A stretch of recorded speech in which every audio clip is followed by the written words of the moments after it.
Okay, next recap. Oh, Christ, this one's hefty, huh? Ah, alright, what happened last time? Oh, Jesus Christ. Oh, Lord. Okay. Ah.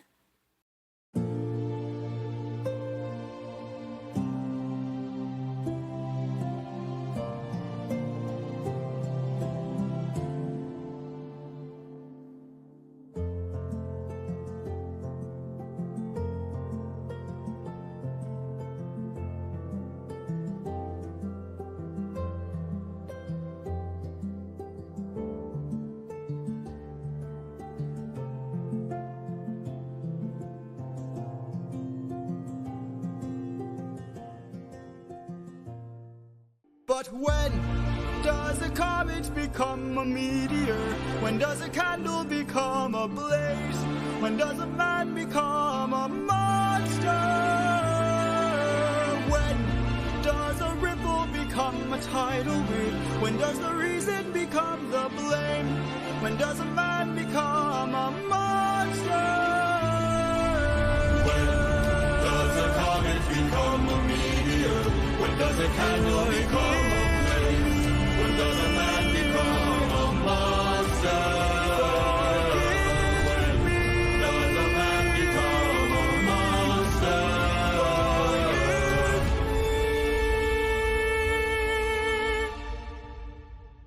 I'm just a man.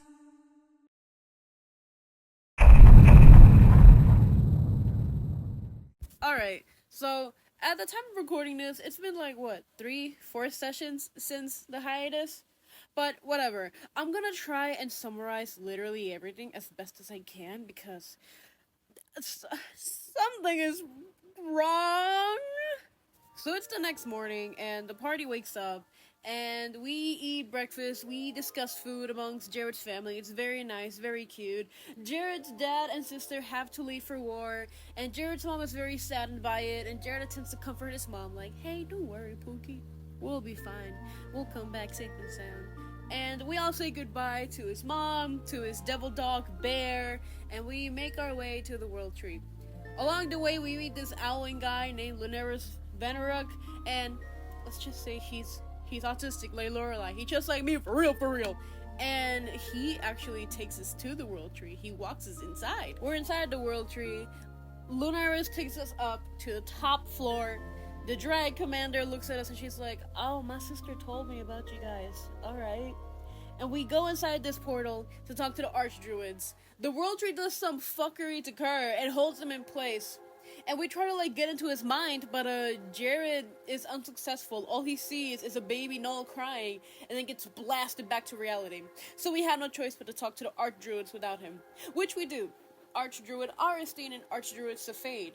They talk to us, they hear us out. We attempt to tell them that, hey, like, we're diplomats from the human kingdom, and they want us, to tell you that they can help. And Safade is like, no, I mean, we're handling this pretty well. I don't see why the fuck you're still insisting. And I don't know why the World Tree is actually allowing you guys to be here when we are dealing with this properly. And Aristine is just hearing us out, but she's also, she has the same feeling, but she's less aggressive about it, right?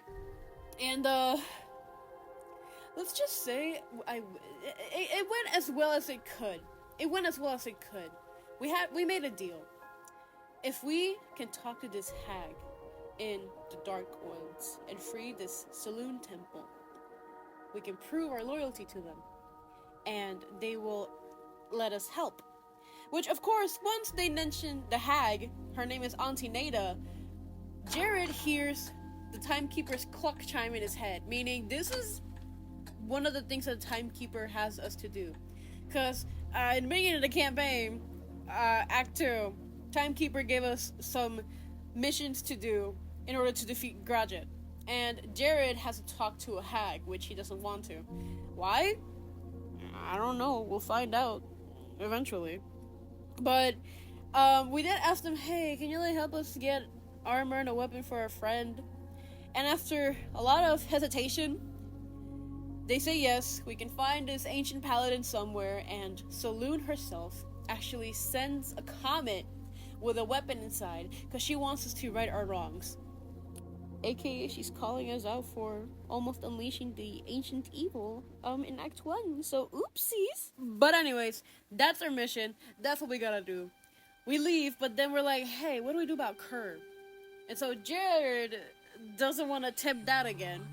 So Carol actually goes inside Kerr's mind, casting detect thoughts, and she sees a nice hut with animal fur everywhere. She hears a woman singing, and she sees baby Kerr being cradled by his mother. And baby Kerr looks at Carol, looks at his mom, looks at Carol again before getting down, walking to her. And as he's walking to her, he is growing to his adult size. And then eventually we snap him out of it. Kerr doesn't remember what happened. He has no idea that he was going through that. And baby Kerr is so precious to me, man. After that, we leave and we find ourselves with Lulu again.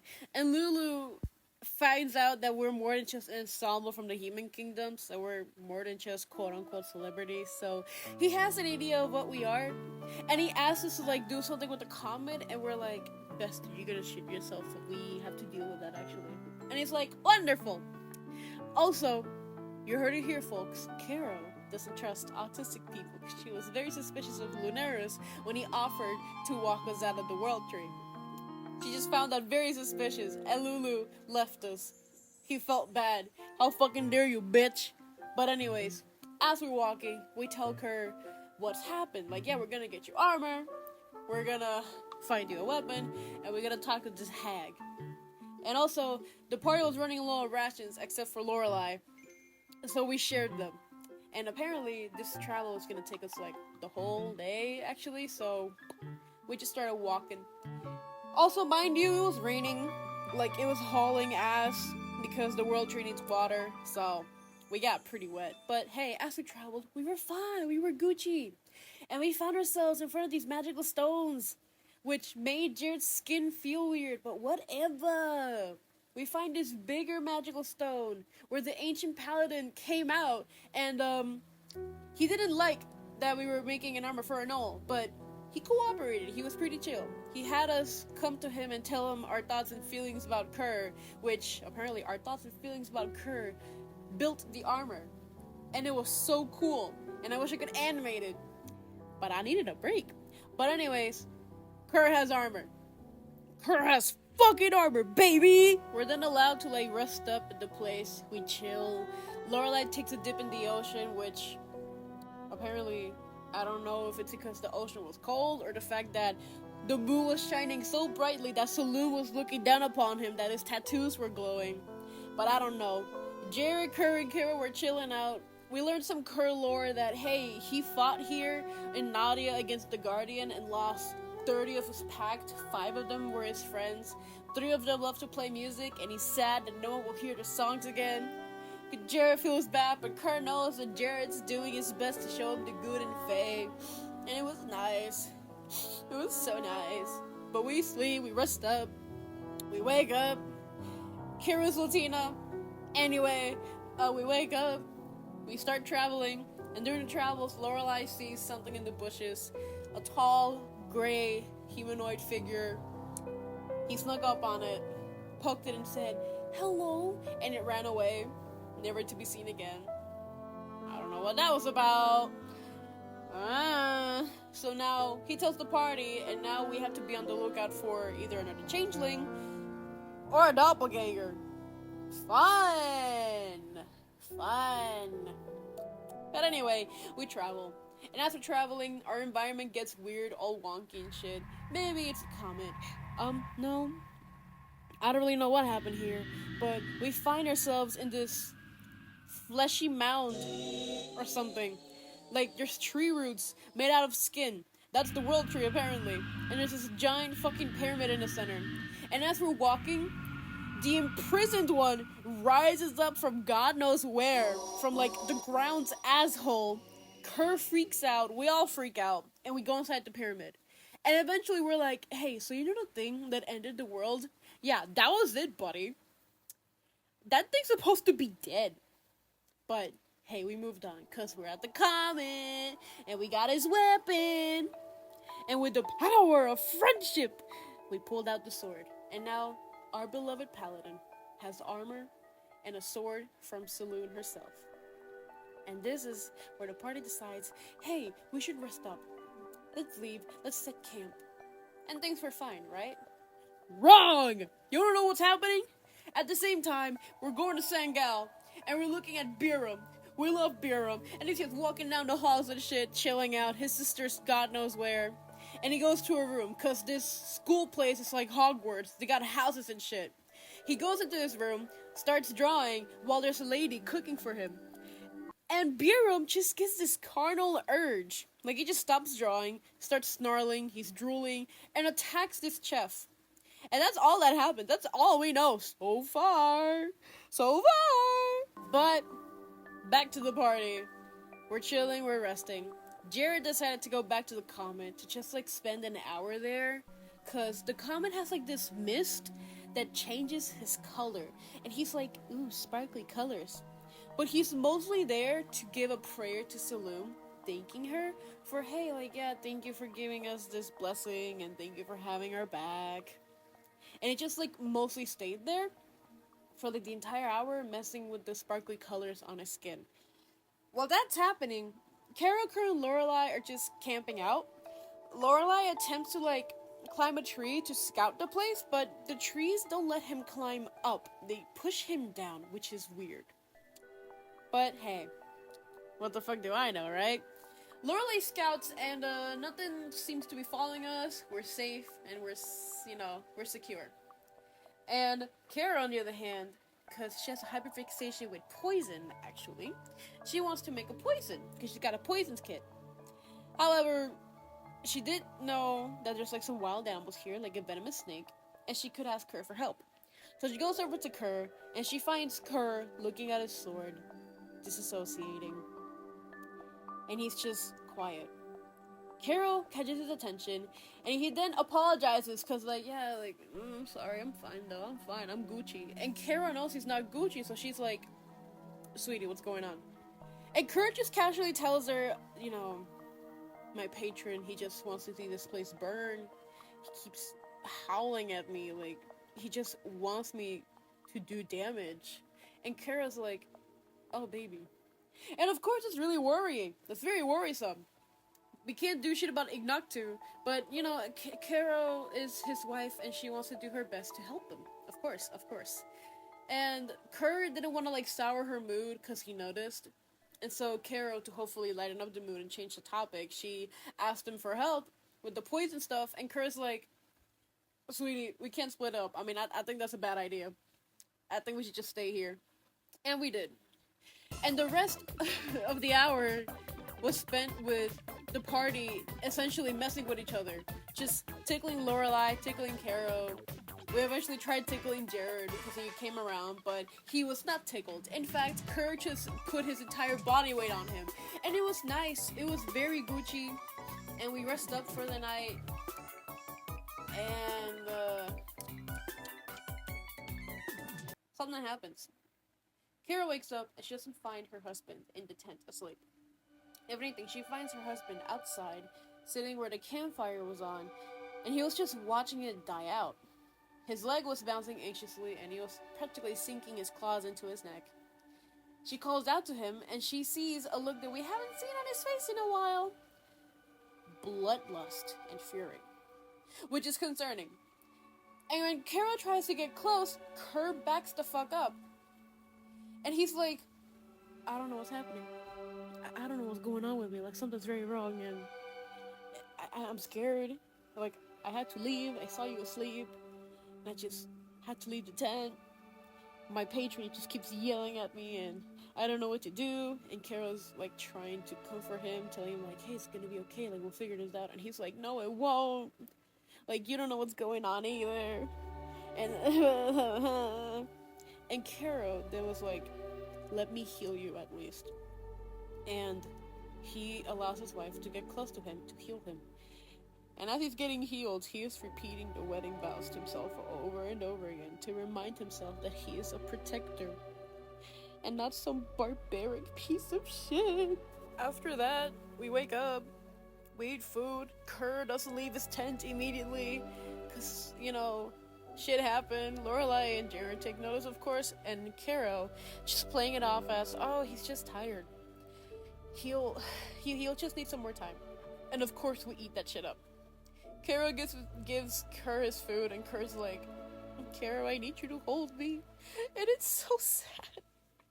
But of course, we eat up, and this is what the party's like, hey, we got shit to do. And Jared is very displeased because he knows that we have to go to the dark woods to talk to the hag.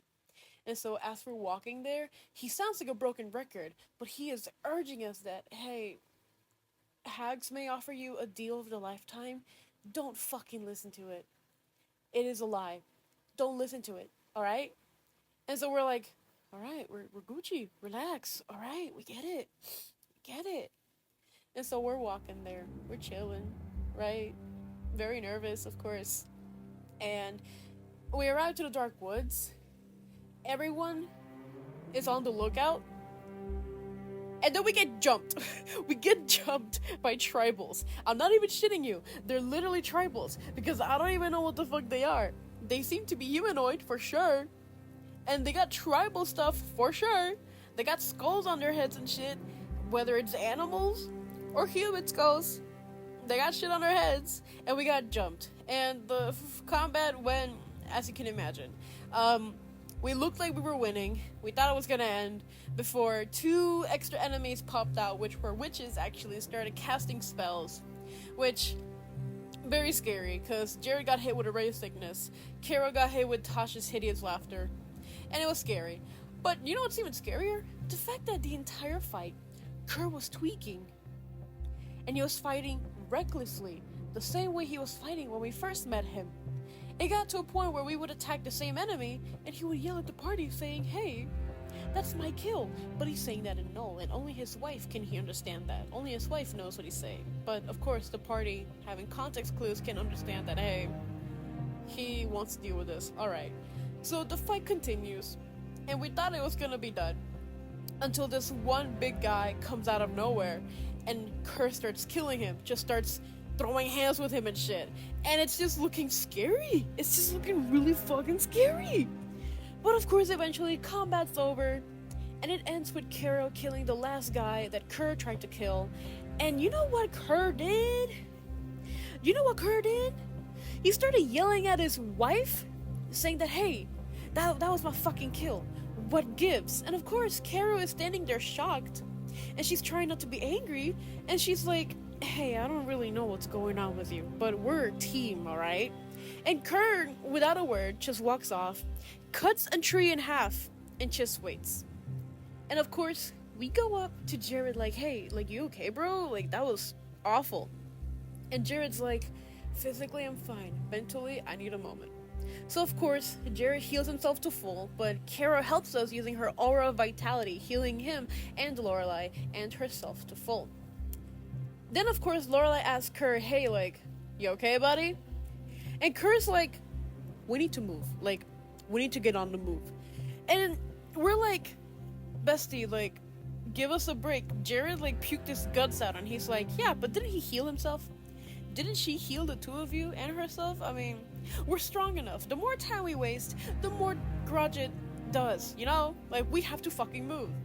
And Lorelai's like, yeah, we can't do that if we're weak, though. And Kerr is just looking at us like, in serio, like, really? And Caro's like, yeah, nah, fuck this. She goes over to her husband, and she's like, I need you to understand that this takes a mental toll on us. Don't you think that happens? Like, we're going through a lot right now. Jared needs a moment, and if he needs a moment, he needs a moment. Would you want us to do the same? To, like, have you be sick and ailing and recovering and just want to move? Would you not want us to wait?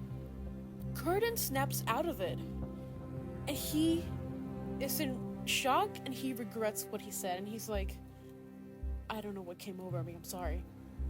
And he sits down. Jared goes over, playing his violin, to sit next to Kerr. Because Jared has lost control of the situation. For like the first time ever. While that's happening, Lorelai then asks Caro, "What are you not telling us? What's wrong with Kerr?"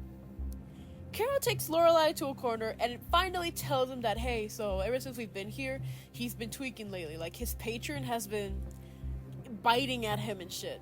And then she tells Lorelai that when she asked the Battle Angel for help, which, you know, like, we learn about this Solar guy who has been missing for centuries. Lorelai's like, okay, so our chances are slim to none to finding him. That's great. We are running out of solutions here. Really. And then Lorelai forces Caro to see the dark reality of the situation. What are we gonna do if Kerr ends up hurting one of us?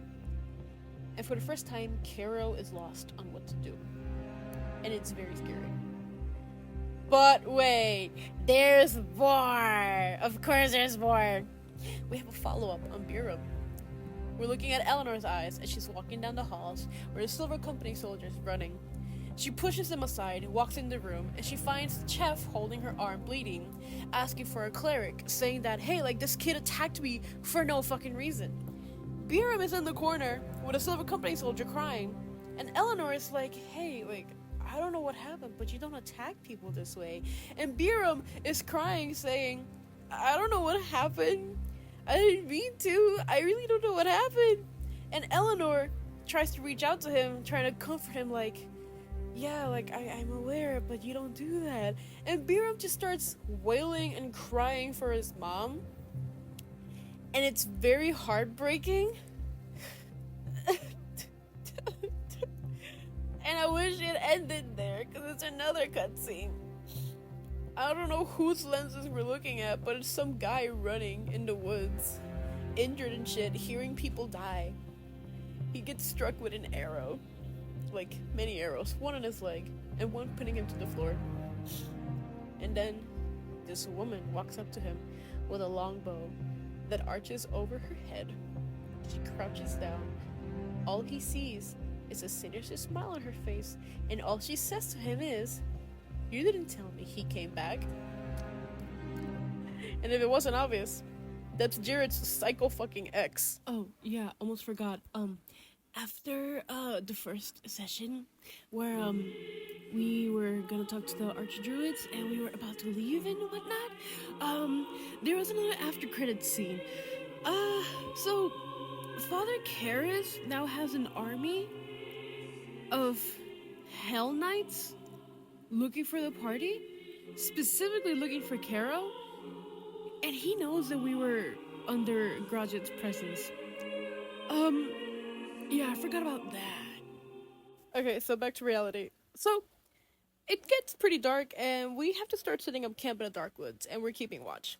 And, of course, here's an order.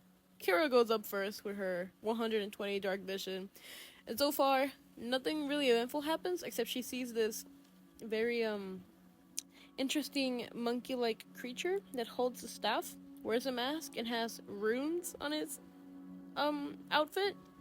But it doesn't seem hostile, so Kara just sort of leaves it be.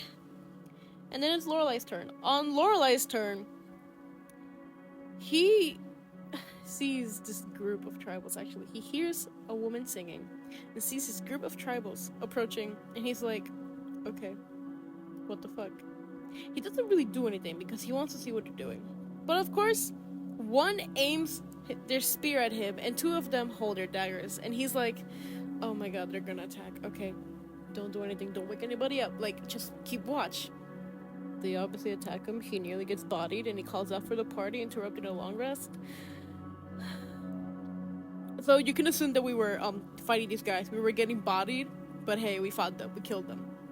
And of course, Lorelai's sorry for interrupting the long rest, for interrupting the sleep, but hey, it had to happen. We get healed, we're fine.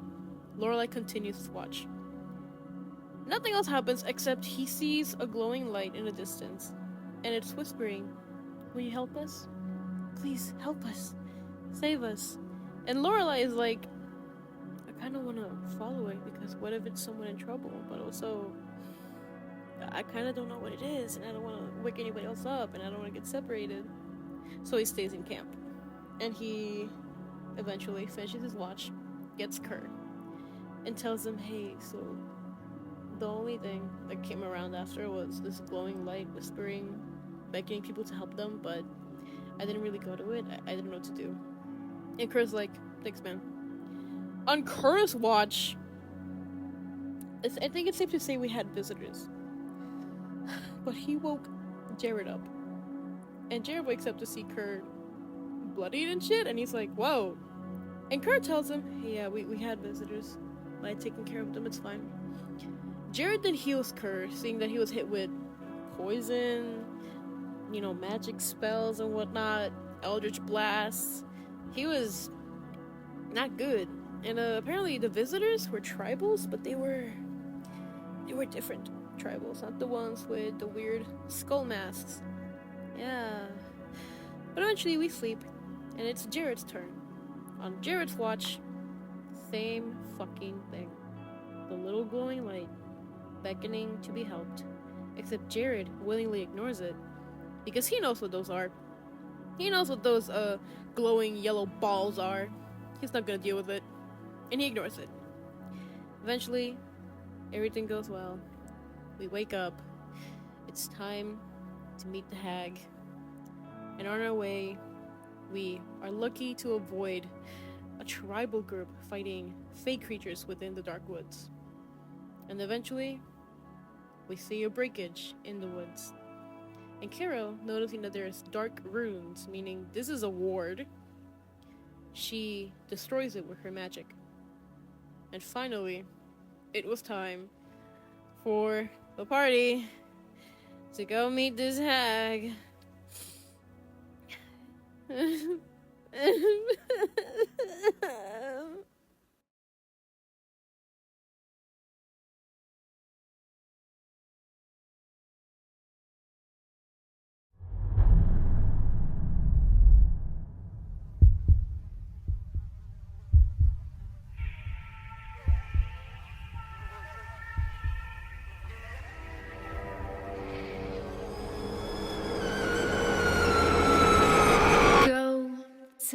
And a roadie. Go tell and a roadie. Go tell and a roadie that everybody's dead.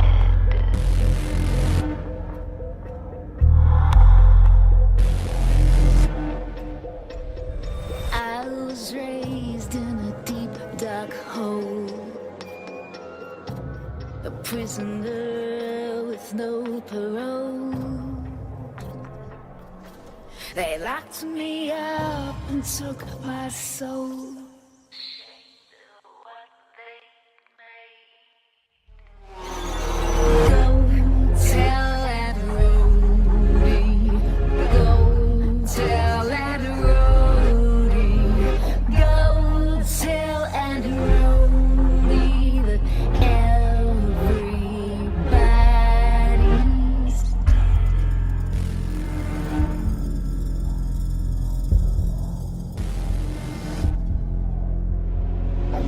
To him and he will come.